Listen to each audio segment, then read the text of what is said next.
Edhe unë shumë. Ke bërë fluturime të tua dhe shumë të ndryshme. Po. Më pëlqejnë shumë kur kur njeriu rishpik veten, reinvention, thoshte Madonna dikur, edhe prap 60 vjeç, 66 vjeç doli yll, dha një super intervistë. Dhe reinvention është të mban të re, të mban gjithkohës aktiv, të mban kurioz. Veteriner, pastaj mentor zhvillimi personal dhe astrolog, i certifikuar ndërkombëtarisht. I certifikuar që ke bërë shkolla për astrologji. Po, diplomuar akredituar nga Federata Amerikane Astrologe. Po, si ka ndodhur kjo? Kur ti ke menduar që mbarova me këtë version të vetes, do kaloj këtu. Domethënë, natyrisht nuk do të kështu, por çfarë ka ndodhur me ty? Unë gjithmonë kam qenë kurioz me njoh veten, edhe gjithmonë që në fëminim kam bërë përshtypje raportit njerëzore. Në situata caktuara njerëzit kanë reaguar ndryshëm. Edhe kjo më ka lidh me më vonë, tani mas u rrita për me mësu më shumë për inteligjencën emocionale. Transformimi im vazhdon dhe unë përpiqem të kompletohem tërkohën me gjithë njerëzit që më rrethojnë. Unë mendoj si individi asnjëherë nuk është ai që mendon se po krijohet vetë, unë mendoj që individi krijohet me gjithë njerëzit në jetën e tij që i takon, sepse në një moment caktuar një person mund ta ndryshojë jetën. Unë kështu e shoh zhvillimin personal, duke mësu, duke u përpjek me marrë më të mirën nga raportet njerëzore. Edhe kështu fillon transformimi, domethënë unë mendoj që të gjitha dijet janë të lidhura. Tani më fal, jeni nga Kosova. Unë jam nga Presheva. Nga Presheva. I martuar me Jam me 3 fëmijë. Po, i martuar me një grua nga Tirana. Nga Tirana. Dhe edhe këtu është ndryshimi i madh, domethënë. Po, unë studiova këtu, 95-2000. Po, ke një aftësi përshtatjes edhe transformimi të drosh është aftësi përshtatje. Mendoj se po. Po, veterinarin e zgjodhe vetë? Veterinaria ka qenë një zgjedhje shumë interesante, sepse unë me 2-3 shokë të fillimit, sepse ju e dini ndoshta në Jugosllavi, veterinaria, farmacia ka qenë në 2-3 qytete në Jugosllavi dhe ne si shqiptar nuk i merrnim ato fakultete. Kur u hap Shqipëria, për shkak të diskriminimeve ndryshme, vështirësive, gjuhëve dhe ashtu. Edhe mbas u hap Shqipëria, unë me 2 shokë erdhëm në Kams, edhe me qenë veterinerët e parë, si me thënë të atyre të Instituti Bujësor, pa. Por prapë mbaruam, por nuk u pranuan diplomat edhe nuk u pranuan në Kosovë. Në Serbi, në Preshevë. Në Preshevë dhe që aty filloi pastaj përpjekja ime për të adaptu, për qenë realist, edhe për me vazhdu me punë të ndryshme. Po pastaj ku kalove? Pastaj fillova në zhvillim projekte bujqësore, me disa projekte të Ministrisë së Jashtme franceze, me përmirësimin e racave në regionin e Prizrenit, Prishtinës. Pastaj kam punu me organizata jo qeveritare, pastaj kam punu pak në bank, por ishte një punë që s'më pëlqeu. Vendosa të vinë në Tiranë, pata një ofertë, edhe i thash Orneles, hajde po ikim, ajo tha, ka shpejs? Ai tha, një ditë ndrova që do vija në Tiranë, do shta? Kujti the... Orneles, bashkëshorte, edhe në Prishtinë, vajza madhe lindur në Prishtinë. Bashkëshorten e ke njohur në fakultet? Këtu, vitet e fundit, po, është farmaciste, dhe erdhëm në Tiranë, unë kisha një ofertë pune, Ornela erdhi, gjeti edhe ajo punë dhe u vendosa këtu që në 2007-2008. Këtu pastaj u mora me menaxhimin e disa projekteve, unë jam i certifikuar mbi sigurinë në punë. Do të thënë, një 5 vite kam menaxhuar sigurinë në punë, koordinimet e projekteve të ambasadës amerikane, ndërtime, rindërtime në rrethet e Shqipërisë. Kam punuar në Census, e parë në 2011, një 3 muaj si ekspert. Shumë nga ana profesionale, shumë i larmishëm. Shumë, po edhe ka njerë kam punuar 2 punë me të drejtën. Dhe pastaj kalove pastaj në mentor zhvillimi personal. Po, në 2016 inteligjenca emocionale, rastisht takova një trajnere të huaj, fillova bëra kurset e para, certifikimet e para, si vlerësues, praktikues. Çfarë të rishë dhe kjo pjesë? Që nga nocioni, kuptimin në inteligjenca emocionale, aty e mësova që inteligjenca emocionale matet, është e machme dhe mësueshme, përkundër inteligjencës analitike dhe personalitetit. Është emocionale? Sepse ti e mat, do të thonë me pyetësor të akredituar, ti merr një raport tëndin. Ajo është aplikueshme për fëmijë, për të rritur. Personalisht e pata një herë për të ndihmuar për transformuar veten, për të njohur veten më mirë. Gjithmonë kjo ka qenë qëllimi atë asaj profesioni tjetër që njohja e vetes ka qenë për mua gjithmonë një qëllim vete. Mua realisht më ndihmoi shumë. Unë lash duhanin, domethënë kam qenë në vend turp që kam pi duhan janë 20 vite. Dhe ka tani se bojnë me E le nga trajnimet për inteligjencën? Po, e lash sepse unë ndërgjegjësova. Është një kurrikull ajo që unë sot dhe bëj me grupe të ndryshme. Shumë raste bëj edhe në mënyrë vullnetare, kam dëshirë të punoj me shkolla, me fëmijë, që në fëmijë fillon transformimi emocional, ndrydhja ose ajo devijimi që mund ta quajmë dhe pastaj zonja tha i fëmiu im rrugës, domethënë ne gjithmonë kemi fëmijën tonë, nuk duhet të harrojmë asnjëherë, që nga ajo ëndrat kur e majmë veten në mendje, ai është pjesa jote, pavarësisht që ti je rritur. Mua më ndihmoi shumë dhe pastaj fillova të marr kurajon, të marr vetbesimin, të bëj me grupe të vogla punuese. Tani interesante është që je përkushtuar astrologjisë. Po, ka qenë vetëm si puna ime që lexoj edhe tash kam e pyes ChatGPT-n tash. E vërtet. Më pari se gjitha këto kanë qenë astrolog që në adoleshencë.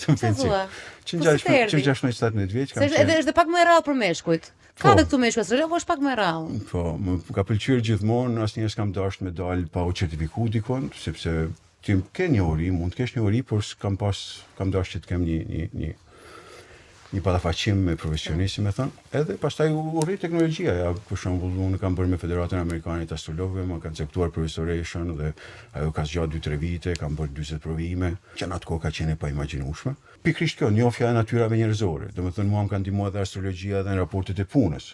Haptas ose jo haptas, unë kam bërë një lloj profilizimi të kolegëve. Domethënë karakteristikat bazë që i ka një individ. Astrologjia është empirike, astrologjia është baza e psikologjisë moderne.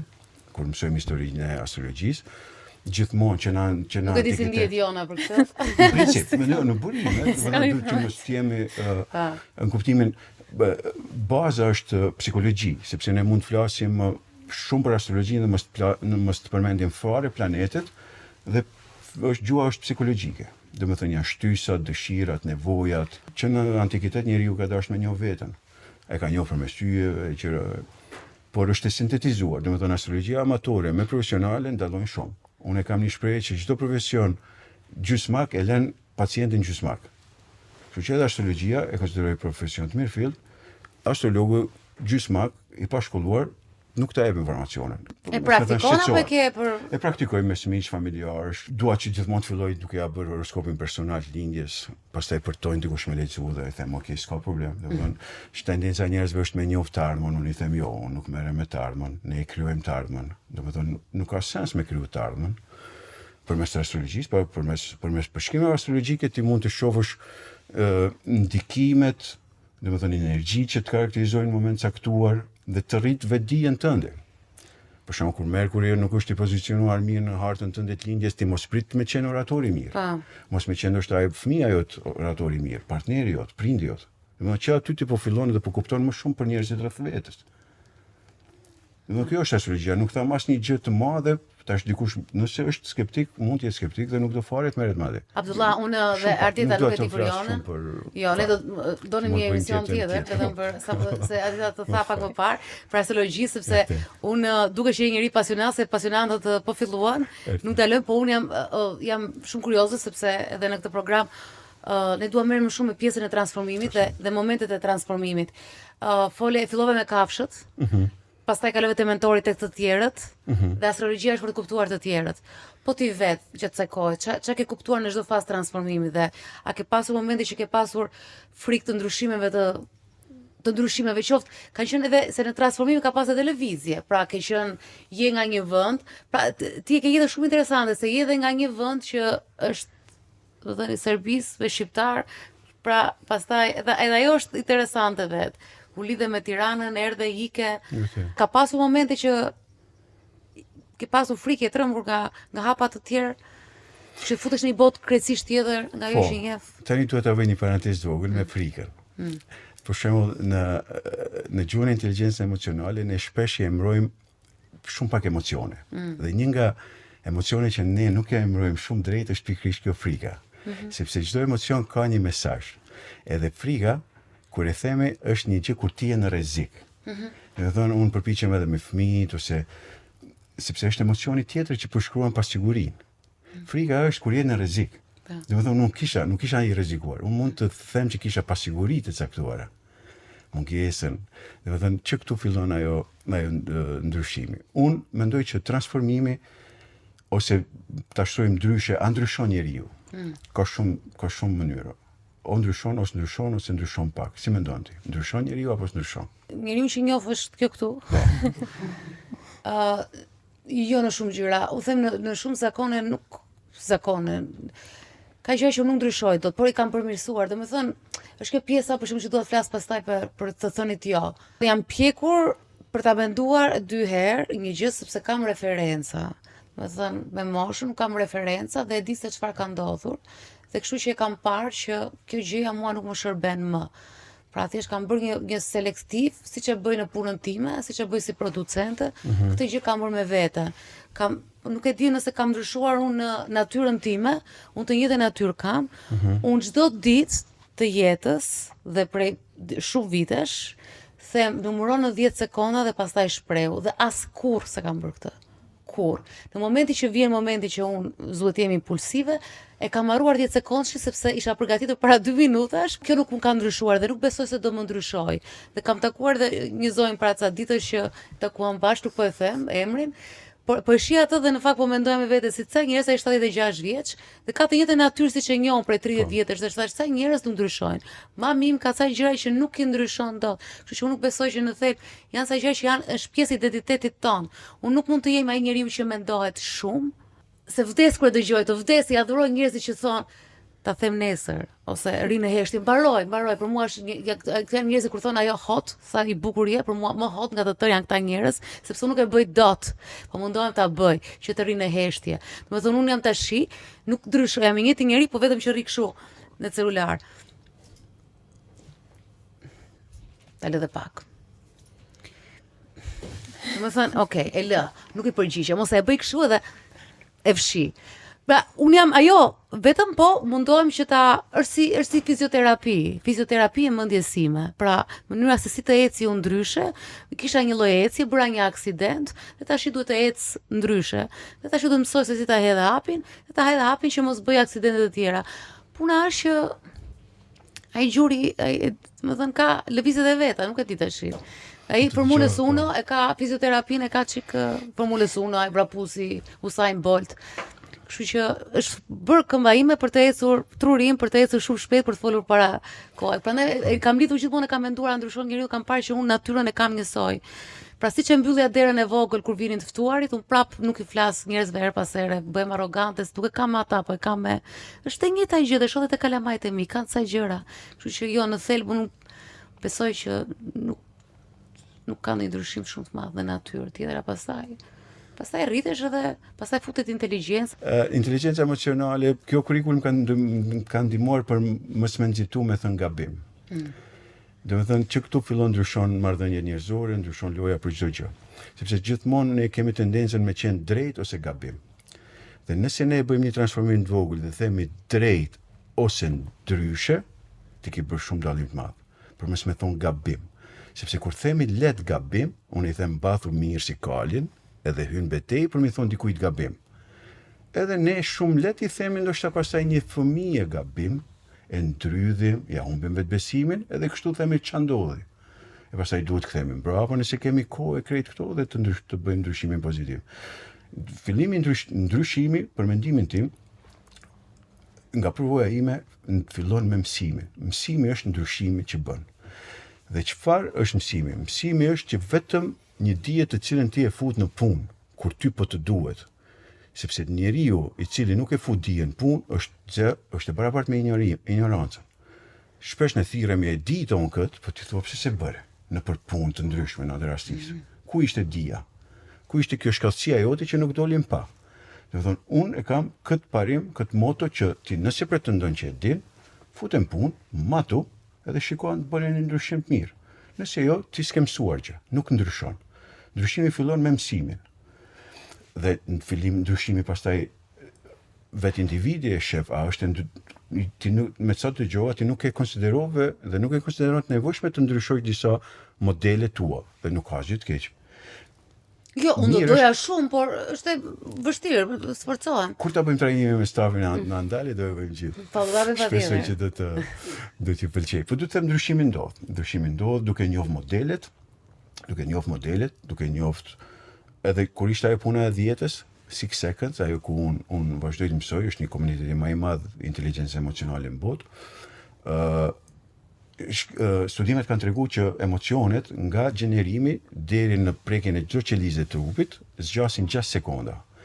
Dhe ti nuk ke nevojë më deri në 10, deri në 6, ti nëse ndalesh dhe ke durimin të marrësh frym, të bësh ato teknikat e vogla. Dhe Kjo është e vlen për cigaren kur ta thon këtë, që Po. mendo disa sekonda Dhe dhe ti ke ç'është mund të mirë. marrësh vendim tjetër. Jo gjithmonë funksionon me të parën. Dhe ç'a mësojmë ne gjatë këtyre trajnimeve është, ose në jetën e përditshme, është vetëm praktika. Nëse ne dije nuk e praktikojmë, është e vështirë të ndryshojmë shprehit. Ti vetë ke ndryshuar? Po, kam ndryshuar shumë. Kur e sheh veten, çfarë ke ndryshuar më shumë tek vetja? Kam ndryshuar, jam një dëgjues më i mirë. Kam ndryshuar shumë mes drejtës dhe të gabuarës. Në ç'kuptim? Nuk them më gabuar, shumë rrallë them gabuar. Me fjalët. Po, me gabuar, nuk e shoh mas në marrëdhënie si gabim. Gjithmonë përpiqem ta shoh që si është këndvështrimi i atij personi. Si punë e terapisë do Po, jetë një dhe gjë. më ndihmon që sepse ne jemi as kafsh as zoti, si kanë thënë ajo. Po në natyrën tënde, për shembull, me që unë po flisja që është pak e vështirë, ti vetë si ke qenë apo dhe si je? Nëse do shkoje mbrapsht tek 20 vjeç, po e marrim tek mosha 20 vjeçare, duke parë. A e di që do ishe ky sot nëse nuk do të njeh inteligjencën emocionale ose ato gjëra që ke bërë? Kush ishe ti 20 vjeç? Unë mendoj që 20 vjeç kam qenë një person që kam dashur me u duk, me qenë dikush që ti po lën një gjurmë, i pavetëdijshëm që çfarë gjurmë ti do lesh në jetë, ajo pjesa e dukjes ose imazhin që ti po krijon, çfarë përshtypje po lën te njerëzit. Kjo tendenca e lënjes përshtypje të njerëzit është mendoj koncept që meriton kohë më shumë me u diskutuar, sepse sot rrjetet sociale fatkeqësisht njerëzit po mendojnë që janë të lidhur, po fatkeqësisht sot statistikat tregojnë se njerëzit janë të vetmuar. A vëlla, unë do flas do në rrys terapiste. Pse ikën pyetjes? Se jo e ke nga që e ke dhe profesionin tënd që ke dëshirë, po pse ikën pyetjes? Unë doja të dija për ty, për ndryshimin tënd, se duke qenë se ti ke mësuar dhe ke pasur një evolim kaq të madh, meqenëse ishin kur the që njerëzit ndryshojnë ato 10 sekonda, prandaj doja nëpërmjet përvojës tënde personale, se çfarë ka ndodhur me ty që ke ndryshuar? Për shembull, thej e ke lënë duhan, ishte një zakon 20 vjeçar. Okej, ai ishte lënia e duhanit. Po, ndoshta e mendova edhe në raportet edhe të përditshme, përveç këtyre tjera, domethënë. Jo, e di po nga që e ke dhe pjesën që do ta komunikosh me njerëzit. E vërtet, dua ta Po unë dua të njoh më shumë ty sepse ndonjëherë vetë historia përvoja, sepse këtë i do t'i dar dietën sapo hyri në studio, që është ai pjesa për ta larguar nga vetja, po ndërkohë ju kam ftuar juve për historinë tuaj. Çfarë bëj tani? Unë për shembull kam qenë në makinë manevrik. Këtë të lutem ndihmo që burra shqiptarë, tu të flasësh tamam. Na ndihmo që burra shqiptar në makinë, si ka ikur nervi? Tani meditoj, nuk merrem më me shoferë të tjerë, me trafikun, nuk mërzitem, sepse nëse nuk arrin destinacion, më nuk më varet nga unë. Është kjo pjesa e asaj lojës që ti bën. Një pjesë e transformimit është kur ti thua çfarë varet nga unë dhe çfarë s'varet nga unë. Unë sot e praktikoj këtë, përpiqem të nga 20 vjeçari që s'kam qenë fare i vetëdijshëm, sepse unë atëherë kam menduar që çdo gjë varet nga unë. S'varet nga unë, është semafori kuq, është situatë, është trafiku dhe ti çfarë, ti do të dëmtosh veten, të mërzitesh për gabimin e tjetrit. Do të thotë çdo fillosh s'fiton asgjë. Kështu që unë tani e praktikoj çfarë varet nga unë dhe çfarë varet nga unë. Nëse sa një destinacion, unë përpiqem të kultivoj mendime të mira. Po meqense shqyri kemi kështu si ujë të pakët meshkujt në studio, po marrëdhënia me gruan, të ka ndryshuar në këtë transformim? Nuk mendoj se ka ndryshuar shumë, principi unë mendoj që kam qenë i përkushtuar që në fillim, kam marrë përgjegjësitë e prindit, jam përpjek me dhëndim, aq sa munde me një gjë shtëpiake. Ne përveç gocës që kemi 21 vjeç, kemi edhe binjakët 9 vjeç tani edhe pak, që ne gocë, kështu që pastaj në dy martesa sa u rritën, pastaj fillon prapë me abetare, domethënë sa mbaruan gjimnazin. Ke ndryshuar si baba? Po, mendoj se kam ndryshuar, domethënë është ajo me fëmijën e parë përpiqemi të jemi një çik po mësojmë të prinderojmë. Pastaj këta të vezit marrin pak avantazhe se mësojmë që edhe ne duhet të çojmë pe nga njerë. Unë jam nga 3 vëllezërit më i vogli, fatkeqësisht s'kam pas motër. që mos tim të kjo dallimi, sepse unë mendoj që shumë edhe në familje duhet jemi ndërgjegjshëm që si është e krijuar familja. Unë për shembull po të kisha pas motër, mendoj që jeta ime do ishte ndryshe. Ose që do kisha ditë nështë të gatuaj për shkak dëshirës që i kam ndihmuar mamit. Unë sot e kam dëshirë mi la enët, do të thonë kam antistres, meditoj kohën e caktuar, edhe pse mund t'i lanë makina, unë kam qef t'i lajnë momente caktuara enët, ose të gatuaj, ose të gjëra tilla. Mendoj që edhe këto janë shumë të rëndësishme në njohjen e